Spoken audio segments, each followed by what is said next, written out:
Okay, so through a variety of different methods, including a safetied or balancing stick chopping method, which is simply holding a piece of wood like this and chopping. Then through a stationary split with using the axe and the back of the knife, we've split our pieces of wood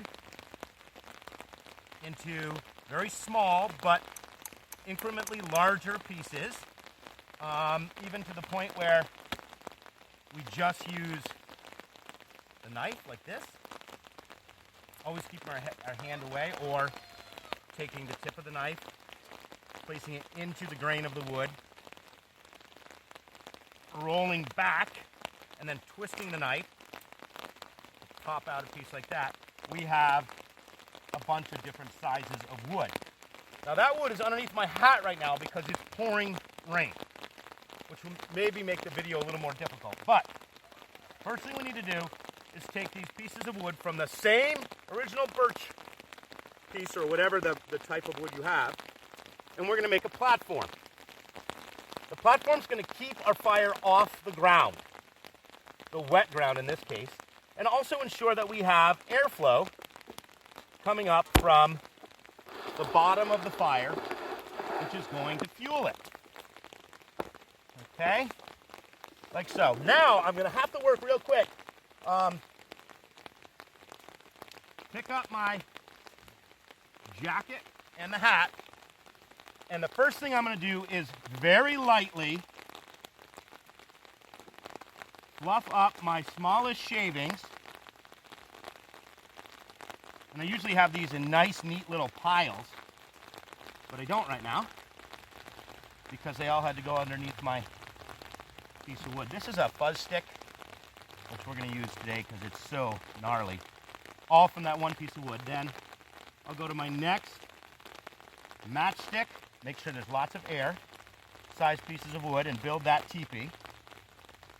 This actually looks real good so far. And then I'm just going to take a couple of the kind of half pinky size pieces and place them. Everything else is back under my hat, and I take out my match canister. Strike anywhere matches. They need a rough aggregate to strike. All right, this is where a lot of people go wrong. We're going to take a dry piece of rock that I've had in my pocket, one match,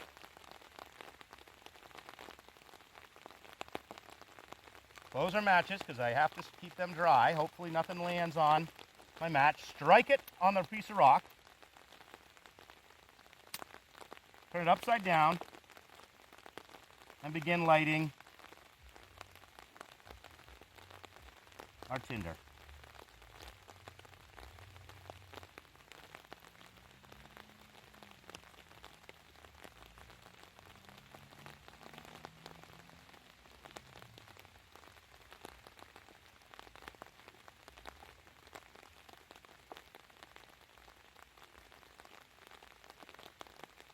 Definitely having difficulty with the rain, but we do have it.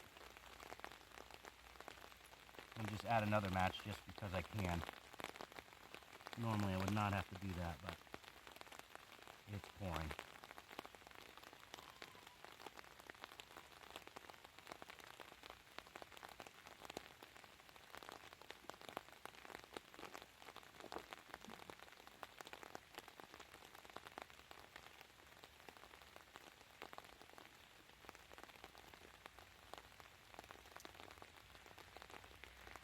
And now I have a fire. One piece of wood, pouring rain.